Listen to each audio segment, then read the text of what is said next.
case anyone somehow has been on another planet for the last couple of days, the race will start at 7 a.m. this morning. Good night. Once your bodies are marked, then you can proceed directly to the pier itself. Needless to say, you'll be able to check your bikes, make those last-minute adjustments, put your water bottles in, plug your tires up, and ready to go.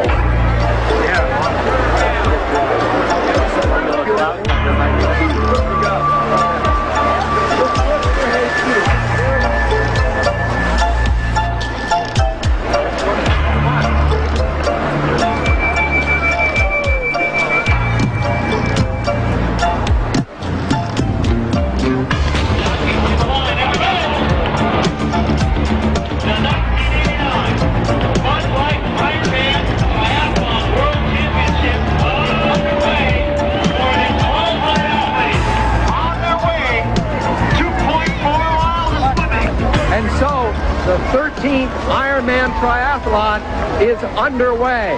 The Ironman, quite possibly the toughest, most demanding single-day sporting event anywhere in the world. Consider what's ahead. 2.4 miles of swimming, 112 miles of riding the bike, and finally 26.2 miles of running, a full marathon. Now, when the Ironman was first held back in 1978, it was a struggle just to survive and to finish. But today, despite the brutal distances involved, the Ironman is very much a race. The early Ironman events were held on Oahu, and they sent competitors splashing off into the unknown, wondering if they could finish, and wondering, too, what they might find as they explored the frontiers of human endurance. Some even feared the event could be dangerous, and for several years the athletes were checked for weight loss along the way. In 1981, the Ironman was moved to its present location on the Big Island of Hawaii, and the searing heat of the lava fields along the Kona coast made the race tougher still. One man, Dave Scott, emerged as the best. He seemed impervious to the heat, and his style was to dictate the pace. He won the Ironman the first time he raced it, and 5 more times after that. He has structured his life and the way he perceives himself around his domination of the Ironman. I'm the guy they want to beat. I look at this event as, really as war with myself. I mean, I feel as though once I'm out there, there's no other race that draws out my physical talents as this one does. No one knows better about Scott's talents than Mark Allen, who has twice managed to lead him near the end of the race, only to wind up like this. Allen has won virtually every major triathlon in the world except the Ironman. This was last year. Scott was sidelined due to injury, and Allen was the prohibitive favorite until 2 flats dropped him from contention. My main goal, one, is to try and win, but in doing that, I want to be able to race the entire race, feel like I am in control of what's going on inside of my body. I don't want to have the course defeat me, and that's what I feel like has happened in the past. It's not so much Dave Scott has defeated me or Scott Tinley or whoever's come in ahead of me. It's always been the course, the elements, the wind, the humidity, and the distance under that sun for 8.5 hours. This year, that's what I would like to defeat. 1,286 men and women from 46 countries churning through the waters of Kailua Bay. Energy to burn for now, but it will ebb slowly away as this long day wears on. Scott and Allen are near the front. Yes, back into the sea. A reminder that the Hawaii of the Ironman is not, for the most part, the lush paradise of the travel posters. In fact, the harshness of the Kona coast reflects the essential reality of the Ironman, an event in which human beings push themselves and each other right to the edge. The wearing down process begins immediately, with the swimmers at close quarters to one another's thrashing feet and arms. The leaders here, swimming specialists who, in other years anyway, have faded later in the race. Swimming comprises only 10% of the total time of the race, but it is tactically important. For the favorites, whom we see in this pursuit pack, it is the first look at each other's race strategy. Dave Scott here, he's a former swimming coach, has Mark Allen right at his feet. Allen shadowing Scott as he has in the past, conserving energy by swimming in Scott's wake. Further back among the leading men come the first of the women. Among them, last year's winner, Paula Newby-Fraser, with the orange cap.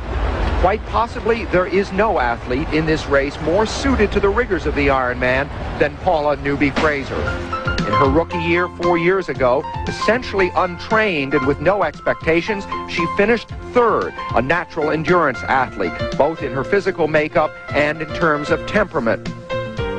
She won the race on her second try, and last year, with her training by now focused on the Ironman, she won again and finished a startling 11th overall with a time that would have beaten the men's record as recently as 1984. She was born 27 years ago in Zimbabwe, in the southern part of Africa, and today she retains her citizenship there and the feeling that her roots are there. This is where she lived, the city of Harare, formerly Salisbury, Rhodesia, today the capital of Zimbabwe.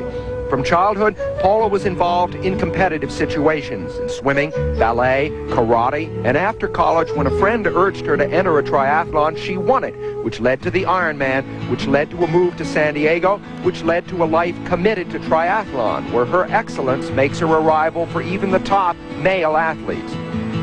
I think one of the most common things that has happened now is a lot of the male competitors sort of look to me and go, "You're not going to beat me." You know what I mean? It's kind of stirred up a lot of the men more than anything else, I think. Do you enjoy stirring them up a little bit like that? No, I don't like to stir them up. In fact, whenever they say, "You better not pass me," I go, "Don't worry, I'm not going to."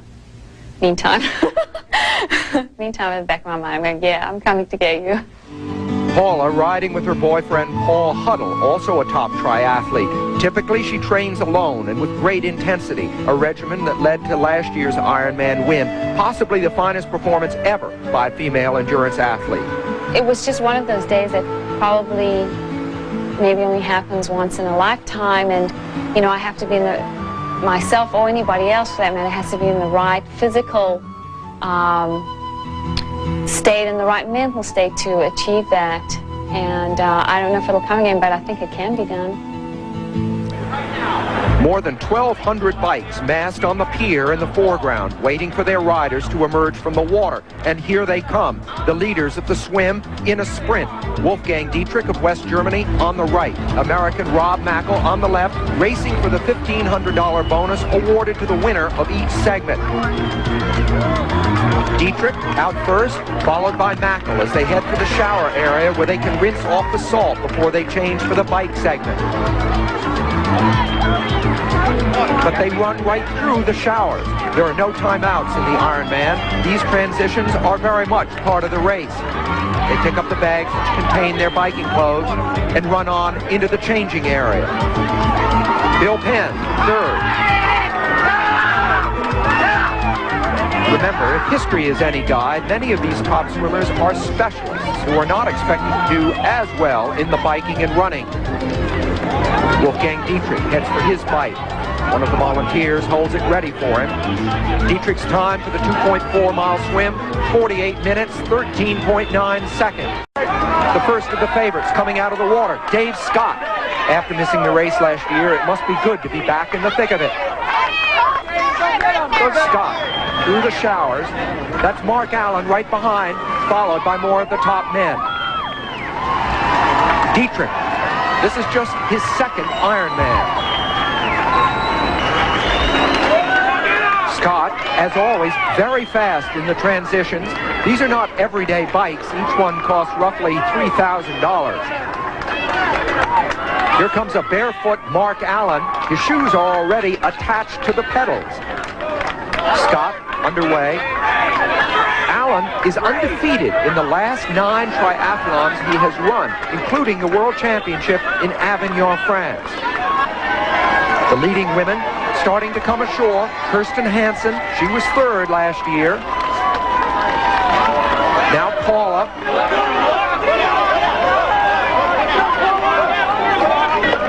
Jan Ripple, mother of 3.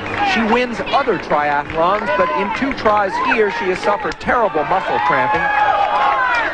Paula is only 3 minutes behind Scott and Alan. They, in turn, are 3 minutes behind Dietrich. Good luck, Paula.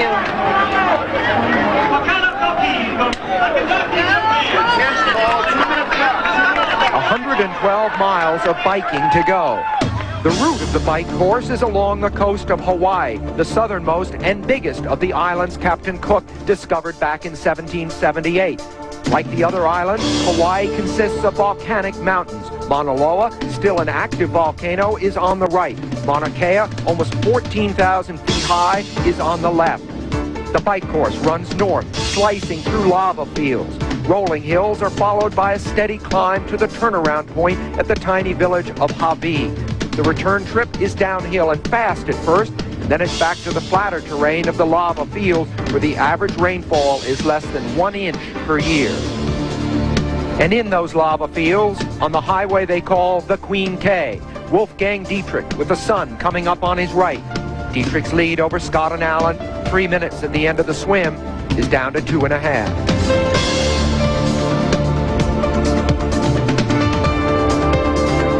More of the grueling Hawaii shimmers on the Queen K, and a pack of the best triathletes in the business chase this man, Wolfgang Dietrich. Dietrich's lead shrinks with each mile. He is now just 2 minutes, 20 seconds ahead of the chase pack. But this is the traditional pattern of the Ironman. The top swimmers seem to evaporate on the Queen K like drops of water on a skillet. Just over a mile behind Dietrich, Scott. Dave was forced to drop out of the 1988 race with a last-minute knee injury. He has vowed to win his Ironman title back. Of the 9 races that Alan has won this year, he has beaten Scott twice, both at half Ironman distances. Or maybe an aerodynamic-looking Kenny Glaw has the right stuff today. He was 30 years ago. One thing is certain, both Alan and Glaw determined to keep Scott in sight. Leading the women's race is 27-year-old Lisa Lottie. As Paula Newby-Fraser was in 1985, Lisa is an Ironman rookie. But while Paula came to the race with virtually no training, Lisa has trained with the best, Paula Newby-Fraser. Working out with Paula the last, 3 weeks, I think helped both of us during the bike. But what really helped me working out with her and seeing how she trains is how she takes her easy and hard days. And like I used to train, I go out and hammer every day on the bike. I want to go fast, every day. And I don't ease off. I pretty much overtrain myself. The complex challenge of the Ironman, and someone who has mastered it, Paula Newby-Fraser. Jan Ripple in the striped suit defeated Paula Newby-Fraser each of the 3 times they competed in shorter course events this past year. She and Kirsten Hansen in the white helmet behind Jan trail Lisa Lottie by a half mile at the 20-mile mark. Hansen has a victory and a loss in shorter events versus the Iron Woman from Zimbabwe, who was out of the water slightly behind them, but is right now beside Kirsten Hansen. With the leaders already well into the bike segment, competitors continue to stream out of the water. At the pier, Donna De Verona. Over a decade of Ironman competition has wiped out the notion that swimmers can't bike and bikers can't run. It's been a proving ground for those that have been able to master all 3 disciplines. And it's a unique event that embraces everyone, young and old, male and female, compete side by side. The ultimate accomplishment here is to finish. Especially for those who have failed before, like 49-year-old Dick Hoyt, who until last year's Ironman never failed to finish any race. An amazing accomplishment considering the unique circumstances of the Hoyt entry. The vest, a competitive lifeline to a raft. In it is Dick's 27-year-old son Ricky. And like any entrant, they must complete the swim in 2 hours and 15 minutes, or like last year's disappointment, will be disqualified from the entire event. Dick Hoyt married his high school sweetheart in 1961. He was 20, she was 19. He was captain of the football team and she was a cheerleader. But they were hardly prepared for life's cruelty when their first child was born with the umbilical cord wrapped around his neck. He suffered brain damage, cerebral palsy. I was mad. I was really mad. It was not the baby that I dreamed about. It was not the baby that I planned on. It was like some other baby. And at first I wanted him to die so I didn't have to deal with it. And kind of an external force would just take Rick out of my life, and I wouldn't have to deal with something that wasn't right. And we went to the specialist, and I will never forget that day. He was cold, he was hard. He basically said to us, your child has cerebral palsy. He's going to bring you nothing but grief. You should just forget about him, put him in an institution, and go and have other kids. We said, no, there's no way we're going to put him in an institution. So we took Rick home, and we said we're going to bring Rick up just like we would any other child. And this is what we have done. They took Ricky swimming and rock climbing and canoeing along with their 2 younger sons who were born able-bodied. And they learned that in the non-verbal quadriplegic body of their oldest child, there was a healthy, active mind.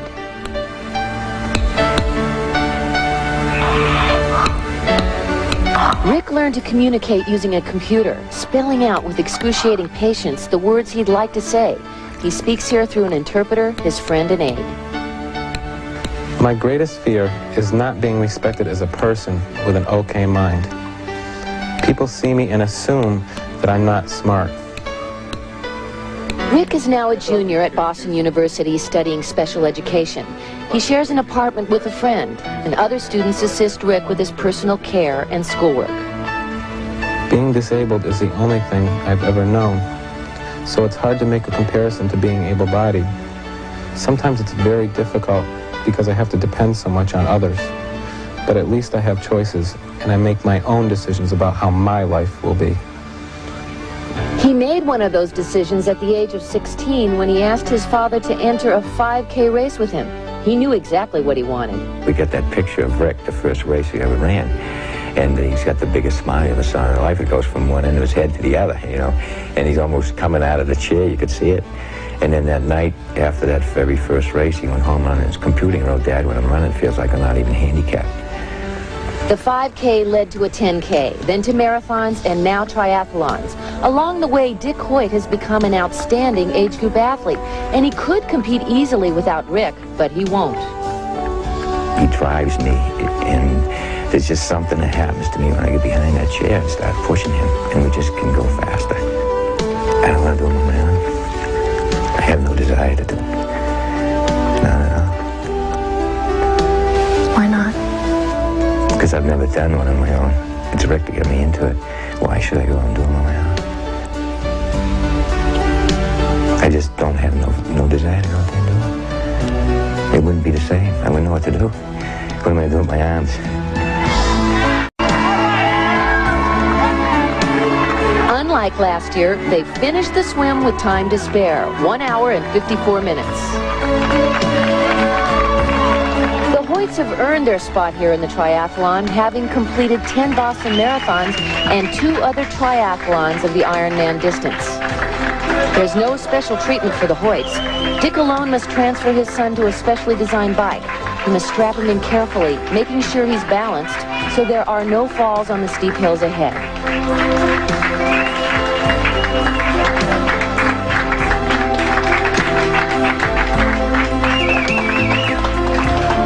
For Judy Hoyt, Ricky's mom and a champion of the disabled, this is a victory. She believes the disabled and able-bodied should participate in the same activities and share the same risks.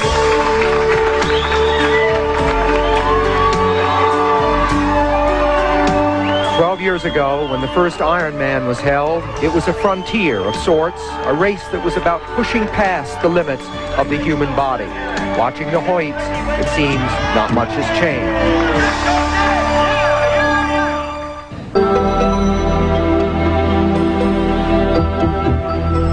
9:45 on this morning of the Ironman. It's almost 3 hours into the race. Hawaiian legends have always celebrated speed along this coast. Makoa, a courier of King Kamehameha, was said to be so fast he could carry a fish from Hilo on the far side of the island to Kona without having it die. Today's Ironmen don't carry fish, but they do carry the dream of victory, and each year only one of them is fast enough to keep that dream alive through the long day to the finish. West Germany's Wolfgang Dietrich, still leading 45 miles into the bike segment, knows that although he has done much already, there is much left to do. Mike Adamley is with him. Not too much wind today, huh? No wind. It's all right. Maybe in 2 hours. We will see. How's your stamina at this point? Pretty good? Yeah. It's very good today. Good swim. Not very good, but a good swim, and the bike is all right. Are you aware of how close the rest of the pack, Dave Scott, Mark Allen, are behind you? How far? Yes. Are you aware of that? Yeah. I'm not aware of. It doesn't matter. I make my race, and we will see. And what we see is the chase pack closing inexorably on Dietrich. 2 minutes, 15 seconds back now. Note that they are spaced apart. The rules forbid drafting. Scott still shadowed by Mark Allen. After training her body for 6 hours a day for a full year, 35 miles into the cycling phase, Jan Ripple's bike breaks down. Precious minutes lapse before a mechanic can fix the problem. Paula Newby-Fraser, up in the lead, pushes towards Javi, but she's not alone on her odyssey. She and Kirsten Hansen have been eyeing each other for miles for signs of weakness. The slight breeze has been coming across the athletes' bodies, and for the competitors, it's the gentlest wind conditions in 5 years. The Queen K Highway, however, was not treating Lisa Lottie in a royal fashion. She is falling back, and for such a strong cyclist, it's still early in the race.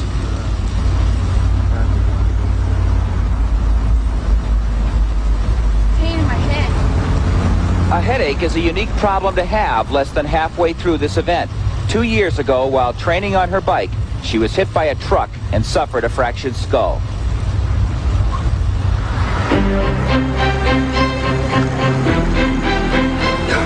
In cycling, Dick Hoyt's job is the toughest. The specially designed bike is heavy, weighing 58 pounds. Rick weighs 90.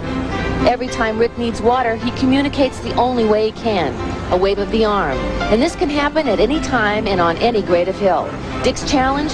To balance the bike, reach for the bottle, find Rick's mouth, and keep pedaling. He must also remember to take in liquids and pace himself too.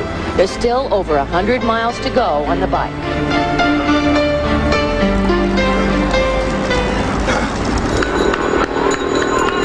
Ahead of the Hoyts, Wolfgang Dietrich approaches the turnaround at Javi. His lead had been slipping away, but over the last few miles, which are steadily uphill, he has been gaining time back in big chunks. If Dietrich was just a flash in the pan, he would have been overtaken miles ago, but if anything, he's gotten stronger. And Sam, for the first time in this race, the West German triathlon champion, will get a clear picture as to where he stands as he passes Mark Allen and Dave Scott on the way back to the Queen K. 3 minutes go by, and here comes the chase pack into Javi. Scott, Allen, and the others have just had their first look at Dietrich. And you have to wonder, are they thinking, is it time to stop racing each other and start worrying about Dietrich? From Javi, the course is all downhill for 15 miles. They'll reach over 45 miles an hour. Then it's back across the lava and on into town. Wolfgang Dietrich has been leading this race for more than 3 hours, but there is still half the bike course ahead of him and the marathon. K Highway, German Wolfgang Dietrich alone in a cocoon of concentration. Dietrich lost a little on the downhills from Javi. Now he's again making it back. His lead, 3 minutes. Question, will anyone dare to make a break to catch the West German? Mike Pigg was second here in Kona a year ago. Always an outstanding swimmer, Rob Mackel has improved dramatically in the bike. Kenny Glau made a brief break from the pack coming down from Javi, but he's been reeled back in since then.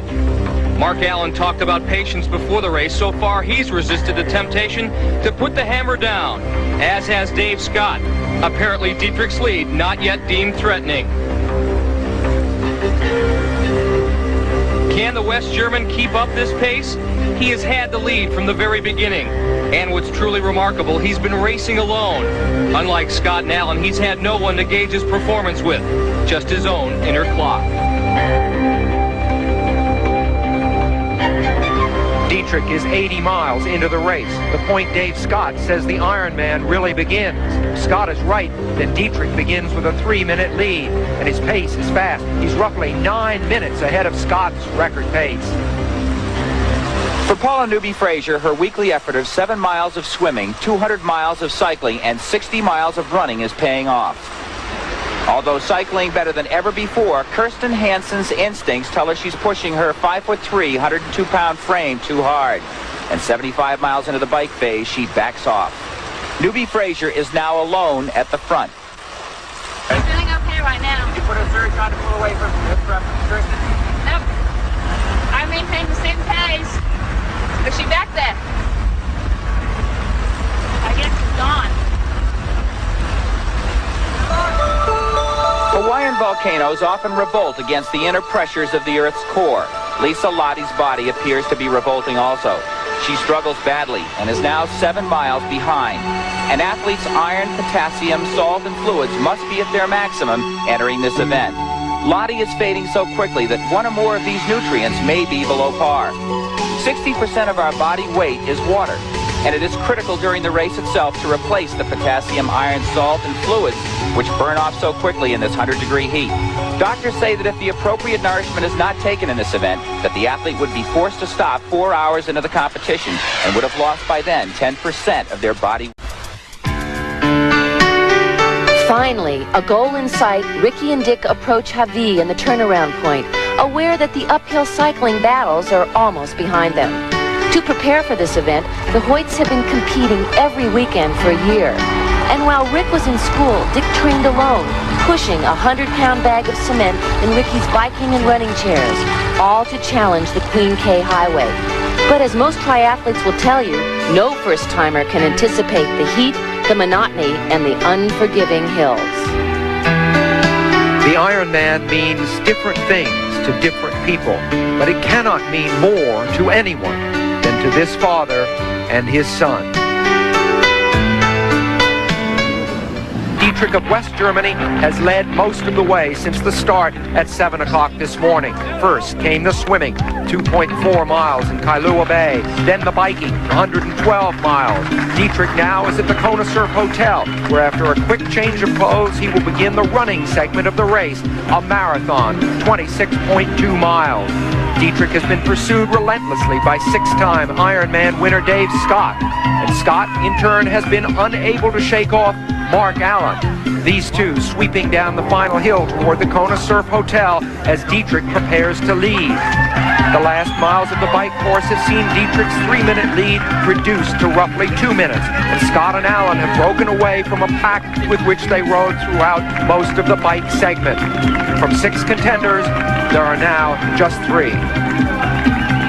Dietrich's best time in the marathon, in fact his only time in the marathon, was in the Ironman 2 years ago, 3 hours and 48 minutes.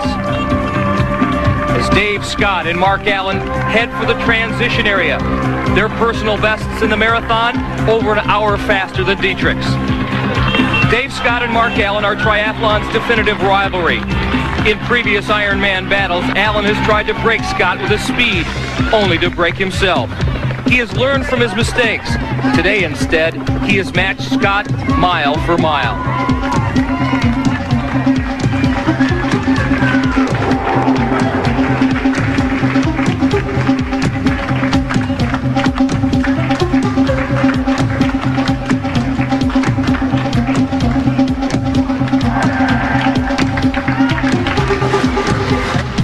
No one, not Scott or Allen, nor even Dietrich himself, thought he would be leading this late in the race. Dave Scott's pursuit begins. It should be noted that he has never been passed for good by anyone on an Ironman run, and that this apparently choppy style, which comes from running toed out, is highly effective. Mark Allen with his classic fluid style, following Scott. The course they are about to run on this third and final leg of the Ironman begins along the shore on Alihi Drive, zigzags through Kailua, then heads out the Queen K into the lava fields to a turnaround. Then it's back into town, where they finish next to the little beach where they began early this morning. Dietrich on Alihi Drive. He had seemed invulnerable on the bike. Not so now.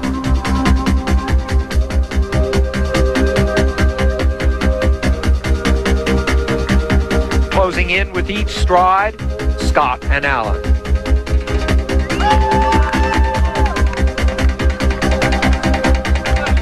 The hunted and the hunters.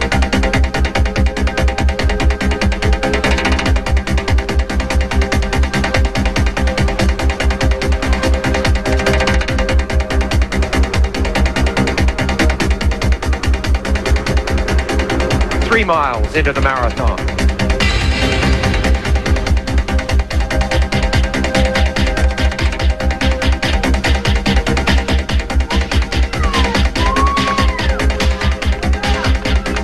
Wolfgang Dietrich has led this race for over 5 hours. Scott and Allen blow by him as if he never existed. Where there were 3, there are now 2, and Mark Allen, previously content behind Dave Scott, has pulled out abreast of him. The race this sport has waited for has begun.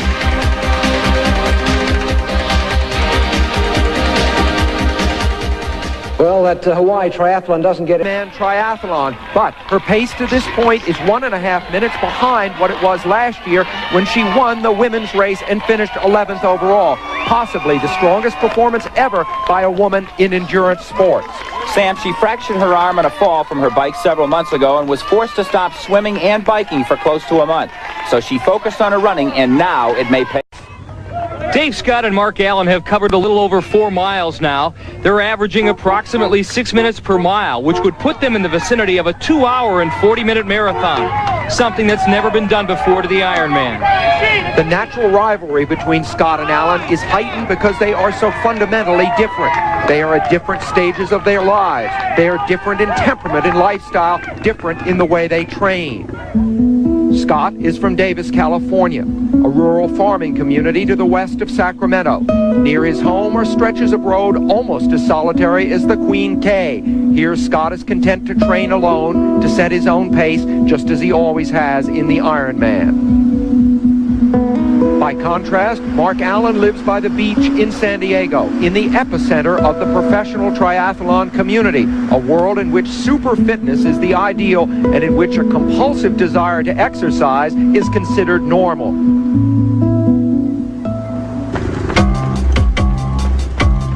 Mark Allen needs this victory to fulfill the life he has devoted so totally to this sport. But to win, he must take something from Dave Scott, Scott's identity almost.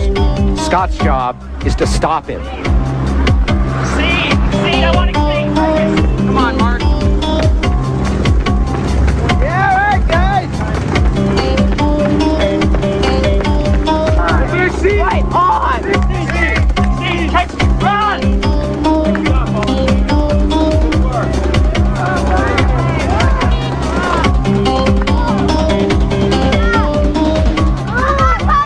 As Paula Newby-Fraser begins her marathon, a thin cloud cover drops the temperature into the 80s. Still stiff from the bike, Kirsten Hansen is now 3 minutes behind Newby-Fraser. Tragedy has struck Lisa Lottie. In a dehydrated state on her bike, she has crashed into a parked car. Her boyfriend is number 8 on the race course. He's right here. He has medical history for you if you need it. She has fast neurological problems. No, I can't do the race. Oh, okay. Right. You guys know what we've been through once? I thought you said you were going to Do you know the story? The story Lisa's boyfriend, top triathlete Todd Jacobs, is referring to was a cycling accident 2 years before when Lisa was hit by a truck and fractured her skull. Paula Newby-Fraser runs by unaware that her former training partner has suffered a broken neck. The accident was caused by an abnormally low salt level that left Lisa in a dazed state. Fortunately, there was no paralysis, but she'll have to wear a neck brace for at least 5 months. If she wishes, she should be able to compete again. The leaders with 14 miles to go.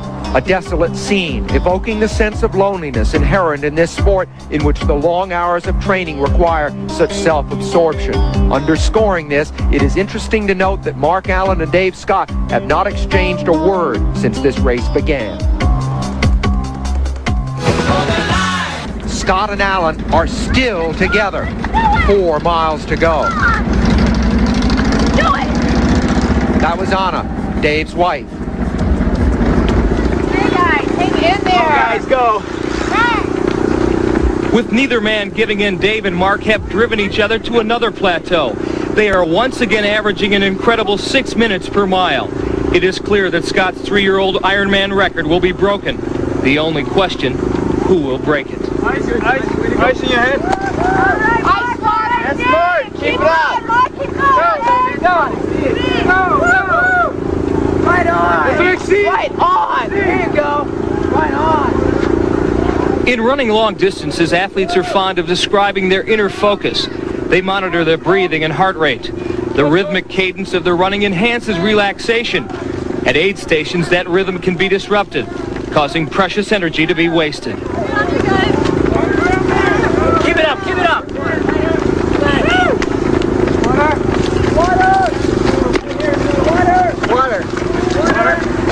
Water. You want a cup? Water. Just open the top up. Come on, man. Let's do it, Dave. Open the top up on me.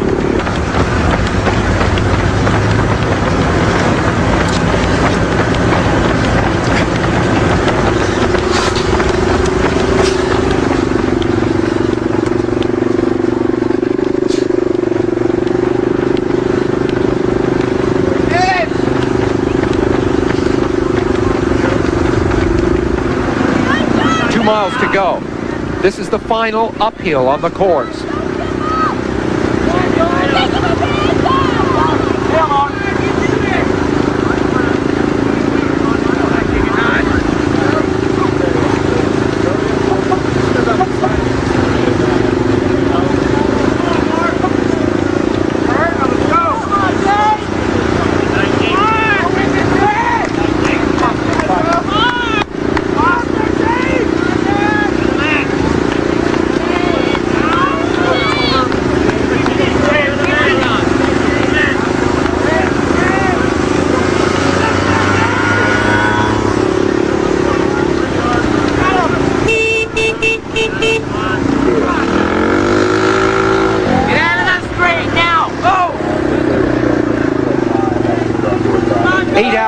Exactly into the race. Allen looking back. Allen has made a move and Scott appears unable to answer it. In 1982, Mark Allen couldn't finish. In 83, he was third. In 84, fifth. In 86 and 87, he was second. In 88, fifth. And finally now, in his 7th Ironman for Mark Allen, the Water, you want a cup? Water, just open the top up. Come on, man. Let's do it, Dave. Open the top up on me.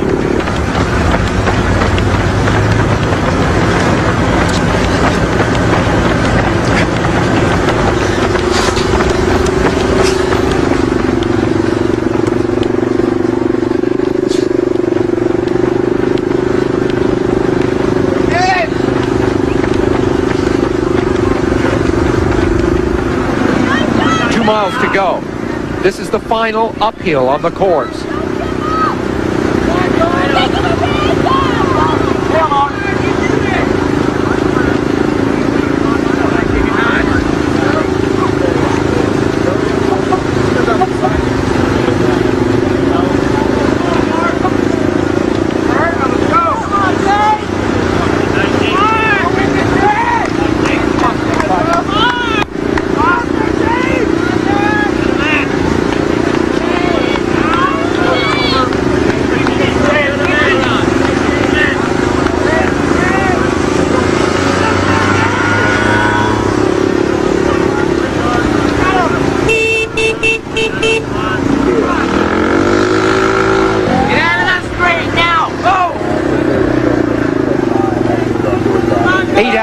Exactly, into the race.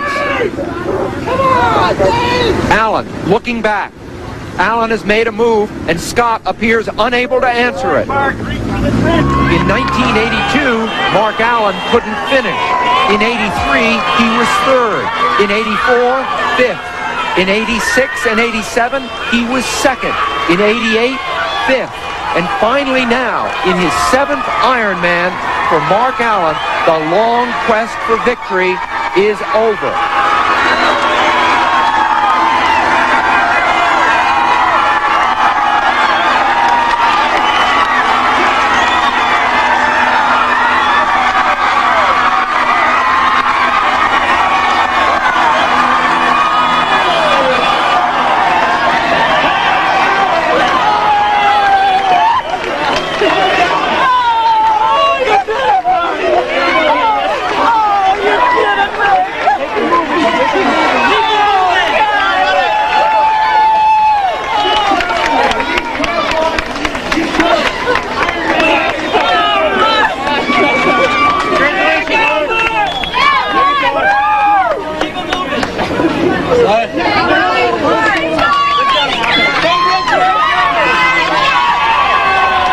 Just less than a minute later, Dave Scott on a Leahy Drive, the scene of triumph for him in other years. Today, things are different.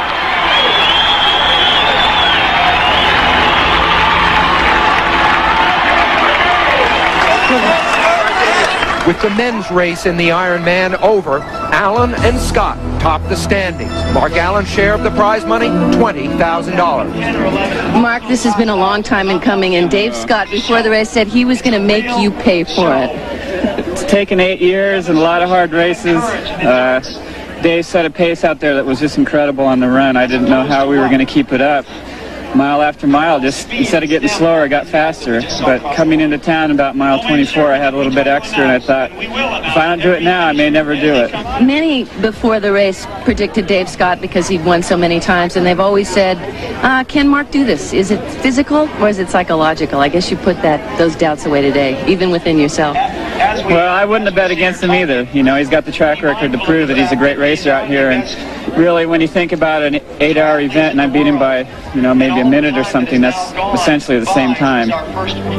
Dave Scott won his first Ironman in the infancy of this event a decade ago, and he has been known as the man ever since. In a sense, anyone that wins this race merely borrows his title for a while.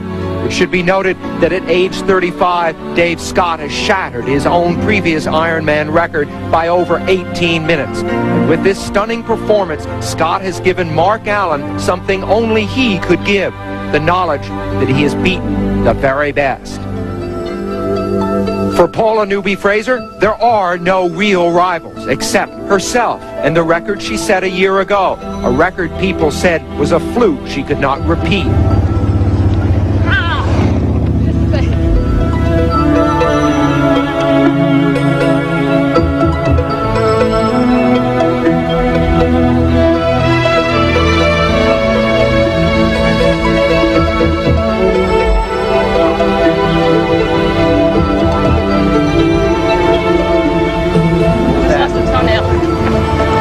With a 20-minute lead and 4 miles to go, isn't it ironic that it is coming down to a painful toenail that might stand in the way of Paula Newby-Fraser breaking her own Ironman record? While Dave Scott and Mark Allen were able to draw on each other's energy to set their record, Paula Newby-Fraser has just herself.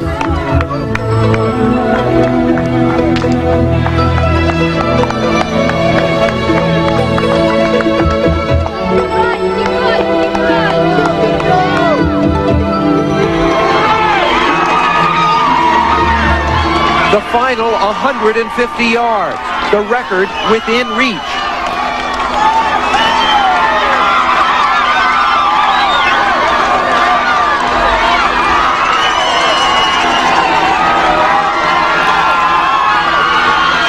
From here, she can see the clock.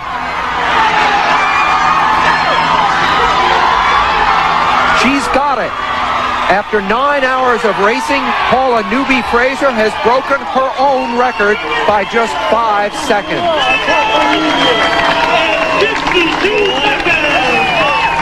This is her third Ironman win in 5 tries, and she is only 27 years old. For this remarkable athlete, how many more victories are to come?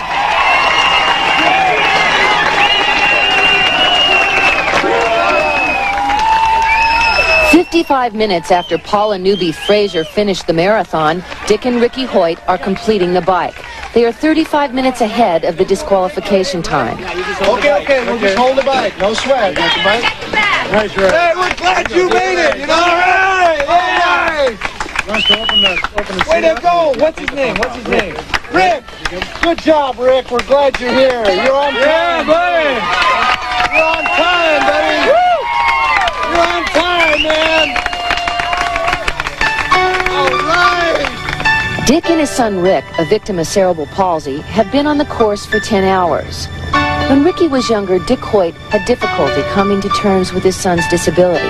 But when they started racing together 11 years ago, Dick had to learn how to feed, diaper, and care for Rick on his own. It was the turning point in both their lives.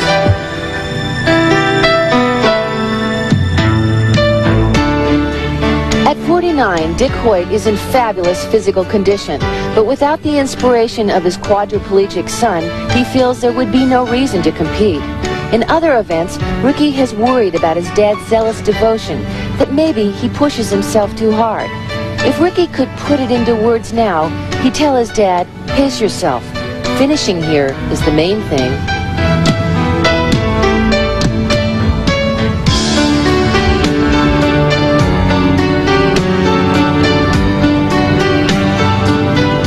"27 years ago, when Rick Hoyt was born, the Hoyt family began the long journey which has led to this day and to this moment.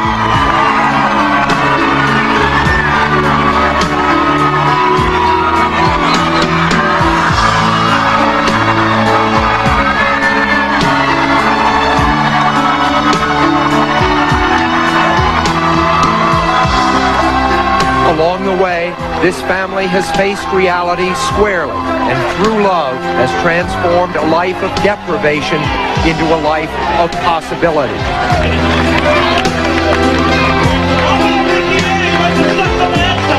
Fate has denied much to Rick Hoyt, but today he is experiencing what few of us ever will, finishing this race they call the Ironman. What an incredible athletic achievement.